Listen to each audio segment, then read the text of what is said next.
Now our next topic is excretion. Excretion नाम से पता चल रहा है, एक्सक्रीट यानी कि बाहर निकालना, उत्सर्जन करना। उत्सर्जन तंत्र या एक्सक्रीशन क्या है? हमने अभी तक इस चैप्टर में डाइजेस्टिव सिस्टम के बारे में पढ़ लिया, रेस्पिरेटरी सिस्टम के बारे में पढ़ लिया, ठीक है, और सर्कुलेटरी सिस्टम के बारे में भी पढ़ लिया, ट्रांसपोर्टेशन सिस्टम जिसको हम कहते हैं। तो इन सब में हमें कुछ ना कुछ वेस्ट मटेरियल भी देखने को मिली है। उन वेस्ट मटेरियल को बॉडी से बाहर निकालना ही क्या कहलाएगा? एक्सक्रीशन कहलाएगा। अब जो एक्सक्रीशन है ये इतना इम्पोर्टेंट क्यों है? क्योंकि हर एक चीज की अगर कंसंट्रेशन बढ़ती है तो वो हमारे लिए क्या हो जाती है? हमारी बॉडी के लिए टॉक्सिक हो जाती है, जहरीली हो जाती है। उसको बॉडी से बाहर निकालना बहुत ज़रूरी है। जैसे हमने पढ़ा था कि आपके जो लंग्स हैं वो कार्बन डाइऑक्साइड को बाहर निकालें, तो ठीक वैसे ही जो नाइट्रोजनस वेस्ट होते हैं जैसे कि अमोनिया, यूरिक एसिड, यूरिया, ये सारे नाइट्रोजनस वेस्ट हैं। तो इन वेस्ट को भी हमारी बॉडी से बाहर निकालना ज़रूरी है। इन वेस्ट को कैसे निकालेंगे, इसके लिए ही हम एक्सक्रीटरी सिस्टम की स्टडी करेंगे। तो सबसे पहले एक्सक्रीशन इन ह्यूमन बीइंग। हम जो एक्सक्रीशन है ना वो अलग अलग तरीके से, जैसे हमें गर्मियों में बहुत ज़्यादा पसीना आता है तो स्वेट की फॉर्म में हम कुछ ना कुछ साल्ट, यूरिया अपनी बॉडी से बाहर निकाल देते हैं। तो अलग अलग तरीके, कुछ यूरिन की फॉर्म में हम बॉडी से एक्सक्रीट को बाहर निकालते हैं। तो अलग अलग तरीके हो सकते हैं वेस्ट मटेरियल को बॉडी से बाहर निकालने के।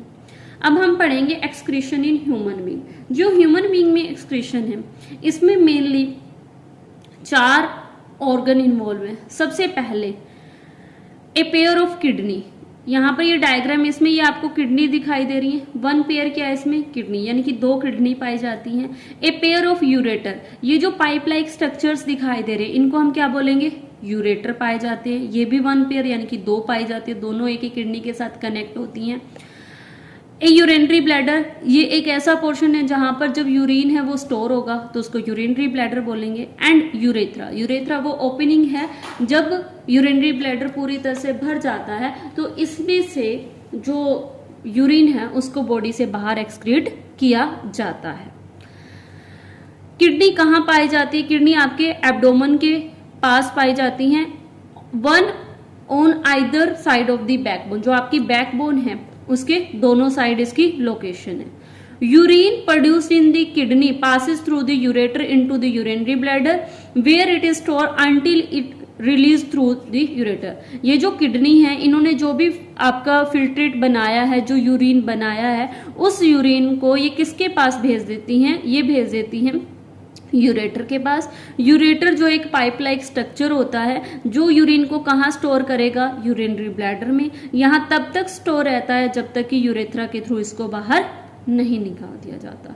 ये तो हमने फंक्शन पढ़ा है कि किडनी क्या काम करती है, यूरिन फॉर्मेशन कर रही है। लेकिन वो यूरिन फॉर्मेशन होती कैसे है उसके बारे में हम पढ़ते हैं कि ये कैसा होती है। The purpose of making urine is to filter out waste product from the blood.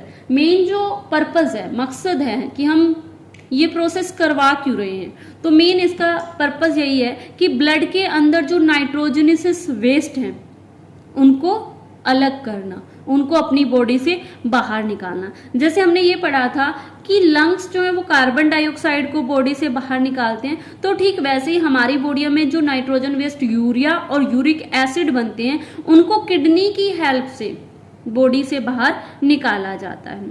तो हम यह कह सकते हैं कि जो किडनी है वो एक तरह की हमारी फिल्ट्रेशन यूनिट है, फिल्टर करने का काम करता है। जैसे हमारे घरों में आरओ लगे होते हैं ना, जो वाटर को प्यूरिफाई करने का काम करते हैं, ठीक वैसे ही जो हमारी बॉडी का जो आरओ है, जो हमारे ब्लड को फिल्टर करने का काम करेगा, वो कौन होगी? किडनी होंगी। जैसे कि जो लंग्स होते हैं उसमें एक वर्किंग यूनिट थी एल्विले, जो आगे एक्सचेंज करवाने में हेल्पफुल थी। तो ठीक वैसे ही जो आपकी किडनीज होते हैं इसमें भी बहुत सारी ब्लड कैपिलरीज पाई जाती हैं और हर एक जो ब्लड कैपिलरीज है वो एक cup shaped coiled structure, coiled tube के साथ कनेक्ट होती है, जिसको क्या बोला जाता है? Bowman capsule. ये जो बोमन कैप्सूल है ये उस फिल्ट्रेट को कलेक्ट करेगा। Each kidney has large number of these filtration unit. तो इस तरीके की बहुत सारी 1 मिलियन फिल्ट्रेट यूनिट जो नेफ्रॉन है एक किडनी में पाई जाती हैं। और इनमें जो सबसे पहले हर एक किडनी जो है उसमें बहुत सारी फिल्ट्रेशन यूनिट पाई जाती है, इसको हम बोलते हैं नेफ्रॉन। पैक्ड क्लोजली टुगेदर, एक दूसरे के साथ क्लोजली पैक्ड होती हैं। इनमें सबसे पहले जो फिल्ट्रेट निकलते हैं वो क्या हो सकते हैं, glucose, amino acid, salt, water और ये सारी चीजें निकाल दी जाती हैं। लेकिन इनको जो है दोबारा से रीएब्जॉर्ब कर लिया जाता है यूरिन को कंडक्टिंग डक्ट से पहुंचाने से पहले। जो वाटर रीएब्जॉर्ब्ड किया गया वो डिपेंड करता है कि हमारी बॉडी में कितना एक्सेस वाटर है, उसके अकॉर्डिंग हम वाटर को रीएब्जॉर्ब करेंगे। अगर हमारी बॉडी में बहुत ज्यादा वाटर है तो हम फिल्ट्रेट में से इतना वाटर रीएब्जॉर्ब नहीं करवाएंगे। The urine forming in each kidney eventually enter a long tube. जो यूरिन बना है हर एक किडनी में वो एक लॉन्ग ट्यूब यूरेटर में पास होता है, which connect the kidney with the urinary bladder. और वो जो है वो किडनी को किससे कनेक्ट करने का काम कर रहा है, यूरिनरी ब्लैडर से कनेक्ट करने का काम कर रहा है। Urine is stored in the urinary bladder. Urine तब तक वहां पर स्टोर रहेगा जब तक कि जो यूरिनरी ब्लैडर है वो पूरी तरह से फिल नहीं हो जाता और उसके अंदर जो मसल्स हैं वो स्ट्रेच ना होना स्टार्ट कर दे, और उसी स्ट्रेचिंग के कारण जब तक यूरेथ्रा की ओपनिंग ना हो। ब्लैडर जो है एक मसल से मिलकर बना हुआ ऑर्गन है, तो ये हमारे नर्वस सिस्टम के कंट्रोल में होता है, हमारे ब्रेन के कंट्रोल में होता है। तो इसके कारण क्या होगा कि जैसे ही ब्रेन से जब मैसेज आएगा तो जो यूरिन है वो बॉडी से बाहर निकाल दिया जाएगा। अब हम इसको एक डायग्राम की हेल्प से समझते हैं कि एक्चुअल में जो ब्लड है वो कैसे फिल्टर हो रहा है। ये किडनी का स्ट्रक्चर है, ठीक है। यहाँ पर ये रेनाल आर्टरीज हैं जो ऑक्सीजनेटेड ब्लड को यहाँ से लेकर आएंगे, और ये जो है रेनाल वेन है जो जिसके पास कौन सा ब्लड होगा, डीऑक्सीजनेटेड ब्लड होगा। जहां पर भी रेनाल वर्ड आ गया मतलब वो किससे कनेक्ट हो रही है, आपकी किडनी से, ठीक है। जैसे हमने पढ़ा था जहां पर पल्मोनरी वर्ड आ जाता है वो किससे कनेक्ट होती है, लंग्स से, ठीक है। तो वैसे ही रेनाल वर्ड है तो ये किससे कनेक्ट हो रही होंगी, आपकी किडनी से। अब किडनी को हमने दो पोर्शन में बांट दी। ये आपकी किडनी है, जो ये बाहर वाला पोर्शन है इसको बोला जाता है कोर्टेक्स, और जो ये आपको अंदर वाला पोर्शन दिखाई दे रहा है इसको बोला जाएगा मेडुला। कोर्टेक्स, मेडुला, दो पोर्शन कर देते हैं। इसके अंदर क्या होता है कि यहाँ पर ये जो मेडुला और जो ये कोर्टेक्स है इसके अंदर एक बो में नेफ्रॉन पाए जाते हैं, बहुत सारे नेफ्रॉन पाए जाते हैं। 1 किडनी में लगभग 1 मिलियन नेफ्रॉन पाए जाते हैं। तो अब वो जो नेफ्रॉन है उनका मेन काम होता है, वो नेफ्रॉन क्या काम करेंगे, वो काम करेंगे ब्लड को फिल्टर करने का। तो मेन हम किडनी के थोड़े से पार्ट पढ़ लेते हैं कि बाहर वाले पार्ट को हम क्या बोलेंगे, कोर्टेक्स, अंदर वाले पार्ट को हम क्या बोलेंगे, मेडुला।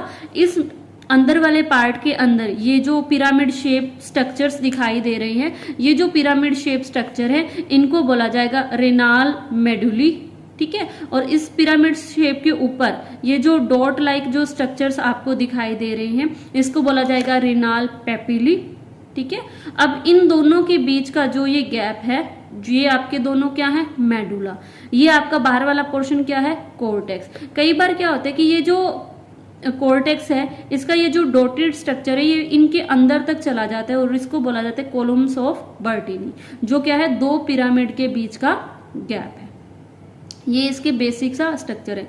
ये जो है यहाँ पर आपकी यूरेटर है जो यहाँ किडनी से निकलती है, यूरिन को यहाँ से लेकर बाहर आएगी, ठीक है। यहाँ पर ये जो स्ट्रक्चर है, ये जो बीच से स्ट्रक्चर दिखा दे रहा है इसको हम बोलेंगे हाइला। यहाँ तक ये बेसिक है किडनी का स्ट्रक्चर। अब हम मेन जो किडनी की वर्किंग यूनिट है वो क्या होती है, नेफ्रॉन।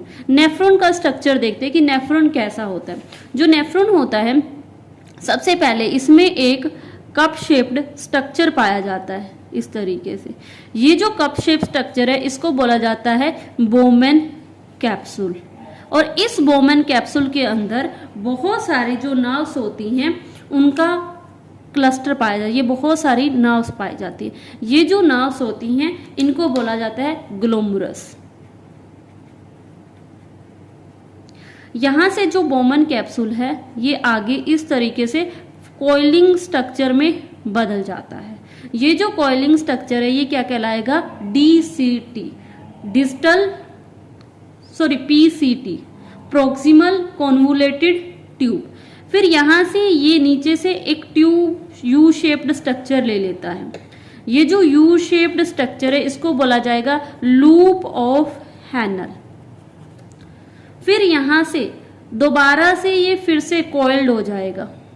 ये जो कॉइल स्ट्रक्चर है इस कॉइल स्ट्रक्चर को बोला जाएगा डीसीटी। और फिर बाद में आकर ये आगे एक ट्यूब में चला जाएगा जिसको बोलेंगे कलेक्टिंग डक्ट। ठीक है, तो ये हमारा बेसिक इसका स्ट्रक्चर है, नेफ्रॉन का स्ट्रक्चर है। इसी स्ट्रक्चर के साथ साथ बहुत सारी यहाँ पर ब्लड वेसल्स भी इसके साथ कनेक्ट होती हैं। इस तरीके से ये जो ब्लड वेसल्स है ये इस तरीके से इसके साथ कनेक्ट हो रही हैं, जो थ्रू आउट इसके पूरे सफेयर में रहती हैं। ऐसे कनेक्शन होता है। ठीक है, तो यहाँ पर हम नेफ्रॉन का स्ट्रक्चर समझते हैं। नेफ्रॉन में सबसे पहला ये क्या है, एक कप शेप्ड स्ट्रक्चर है। ये जो कप शेप्ड स्ट्रक्चर है इसको क्या बोला जाता है, बोमन कैप्सूल। इसके अंदर बहुत सारी वेसल्स का एक बंडल होता है जिसको क्या बोला जाता है, ग्लोमेरुलस। यहाँ से ये जो एक नर्व आ रही, एक ब्लड वेसल्स आ रही है जिसको बोला जाता है एफेरेंट आर्ट्रियोल्स। ये जो एफेरेंट आर्ट्रियोल्स है ये ब्लड को लेकर आती हैं। ये जो ब्लड वेसल्स है ये काफी ब्रॉड होती है, तो बहुत ज्यादा ब्लड इस यहाँ पर एंटर होगा। और जब ये ब्लड एंटर होगा तो इसमें से सब कुछ जो है सिर्फ कुछ प्रोटीन्स को छोड़ करके सब कुछ एब्जॉर्ब कर लिया जाएगा। सब कुछ में क्या होगा, जैसे कि प्रोटीन और प्लाज्मा को छोड़कर यहाँ पर सब कुछ क्या कर लिया जाएगा, एब्जॉर्ब कर लिया जाएगा। जो पीसीटी है, प्रोक्सिमल कॉन्वोलेटेड ट्यूबल्स, इसका नाम प्रोक्सिमल यानी कि फर्स्ट, कॉन्वोलेटेड यानी कि कॉइल। ठीक है, तो ये ऐसी ट्यूब है जहां पर फर्स्ट टाइम क्या आ रही है, कॉइलिंग आ रही है, तो इसलिए इसका नाम क्या होता है, पीसीटी। यहाँ पर सब कुछ एब्जॉर्ब कर लिया जाता है एक्सेप्ट प्रोटीन एंड प्लाज्मा और ब्लड सेल्स को छोड़कर, ये सब कुछ इसमें से एब्जॉर्ब हो जाता है। क्या क्या हो सकता है, जैसे कि ग्लूकोज हो गया, मिनरल्स हो गए, साल्ट, सोडियम, कैल्शियम, मैग्नीशियम, इन सब को एब्जॉर्ब यहाँ पर कर लिया जाता है। फिर यहाँ से फिल्ट्रेट जो है वो आगे पास होता है, वो कहाँ पर होगा, लूप ऑफ हैनल में। जो लूप ऑफ हैनल है यहाँ पर ऊपर से नीचे आ रही है तो हम इसको बोलेंगे डिसेंडिंग लूप ऑफ हैनल। यहाँ से ऊपर जा रही है तो हम बोलेंगे असेंडिंग लूप ऑफ हैनल। फिर यहाँ पर ज्यादा एब्जॉर्प्शन नहीं होता, यहाँ पर सिर्फ क्या हो रहा है, यहाँ से वाटर के लिए ये परमेबल है और ये किसके लिए परमेबल है, कुछ एक साल्ट के लिए। फिर जो डीसीटी है उसमें से अगर वाटर को रीअब्जॉर्ब करवाना लगता है या कुछ मिनरल्स लगते हैं कि इनको दोबारा से रीअब्जॉर्ब करवाना चाहिए, तो कुछ एक 5 to 10% यहाँ पर रीअब्जॉर्प्शन होता है। 70 to 80% जो रीअब्जॉर्प्शन होता है वो पीसीटी में ही हो जाता है। और फिर जो मटेरियल है उसको कहाँ भेज दिया जाता है, कंडक्टिंग या कलेक्टिंग डक्ट्स के पास भेज दिया जाता है। और यहाँ से फिर ये किडनी की जो बाकी के जो पार्ट्स है वहां से होता हुआ यूरेटर के पास भेज दिया जाता है। अब ये जो किडनी हमने नेफ्रॉन का स्ट्रक्चर है ये कहाँ पाया जाता है, कहाँ पर ये नेफ्रॉन होते हैं। ये जो नेफ्रॉन के स्ट्रक्चर, ये आपके ये जो कॉर्टेक्स पार्ट है यहाँ पर कुछ इस तरीके से ये बना होता है। ठीक है, तो यहाँ पर इस तरीके से ये स्ट्रक्चर होता है। ये स्ट्रक्चर यहाँ पर ऐसे अवेलेबल होता है। तो यहाँ से फिर आगे ये कंडक्टिंग डक्ट्स की हेल्प से ये यूरिन जो है ये यहाँ से होता हुआ फिर कहाँ पर पास कर दिया जाता है, यूरेटर में पास कर दिया जाता है। एक दिन में लगभग 180 लीटर 180 लीटर फिल्ट्रेट बनता है और इसमें से 180 लीटर में से कितना हम यूरिन निकालते हैं, ओनली 1 to 1.5 लीटर ही हम यूरिन पास करते हैं। तो इतना ज़्यादा बार बार जो है रीएब्जॉर्प्शन हमारी किडनीज में होता है। तो ये बेसिक सा फंक्शन था नेफ्रॉन, जो इसकी वर्किंग यूनिट है। नेफ्रॉन के आगे मैंने 4 पार्ट किए हैं, Bowman capsule, PCT, loop of Henle and DCT. और जो आपका कंडक्टिंग डक्ट है वो नेफ्रॉन का पार्ट नहीं है, वो जो है उसमें बहुत सारे जो नेफ्रॉन है वो आकर ओपन होते हैं। तो ये था आपका excretory system. Excretion in plant, जो प्लांट है वो भी ह्यूमन के कंपैरिजन या एनिमल्स के कंपैरिजन बिल्कुल डिफरेंट स्ट्रेटर्जी अपनाते हैं, क्योंकि उनमें इतना वेस्ट नहीं बनता। जो ऑक्सीजन है वो उनके लिए एक तरीके का वेस्ट है, क्योंकि उनको क्या चाहिए होता है, कार्बन डाइऑक्साइड। जैसे हमारी बॉडी में कार्बन डाइऑक्साइड वेस्ट होता है, तो उनके लिए, प्लांट के लिए ऑक्सीजन जो है वो वेस्ट होता है। तो वो फोटोसिंथेटिक रिएक्शन के टाइम स्टोमेटा की हेल्प से जो ऑक्सीजन है उसको बाहर निकाल देते हैं जब वो कार्बन डाइऑक्साइड का एक्सचेंज करते हैं, या ट्रांसपायरेशन प्रोसेस के थ्रू वो एक्सेस वाटर को अपनी बॉडी से बाहर निकाल देते हैं। तो इनमें ज़्यादातर जो सेल्स होती हैं वो डेड सेल्स होती हैं, और बाकी का जो इतना ज़्यादा वेस्ट इनमें नहीं बनता। थोड़ा वो जो वेस्ट बनता है वो ट्रांसपायरेशन के थ्रू, स्टोमेटा के थ्रू अपनी बॉडी से बाहर निकाल देते हैं। बहुत से प्लांट्स ऐसे होते हैं जो अपना वेस्ट प्रोडक्ट जो है, जो उनकी सेल की एक ऑर्गेनलीज होती है, वैक्यूल, बहुत बड़े बड़े खाली स्पेस होते हैं सेल में, उनमें वो स्टोर कर लेते हैं। वेस्ट प्रोडक्ट में be stored in leaves that fall of, जब कुछ लीव्स में भी वेस्ट प्रोडक्ट को स्टोर कर लिया जाता है। और जो बाकी का जो वेस्ट प्रोडक्ट है वो रेजिन, गम्स, इनकी फॉर्म में जो जाइलम है उसमें स्टोर होता रहता है। जो प्लांट है वो भी कुछ ना कुछ वेस्ट मटेरियल सॉइल के अंदर भी पहुंचा देते हैं। तो ये हमने किसके बारे में पढ़ा, excretion in plant and excretion in animal.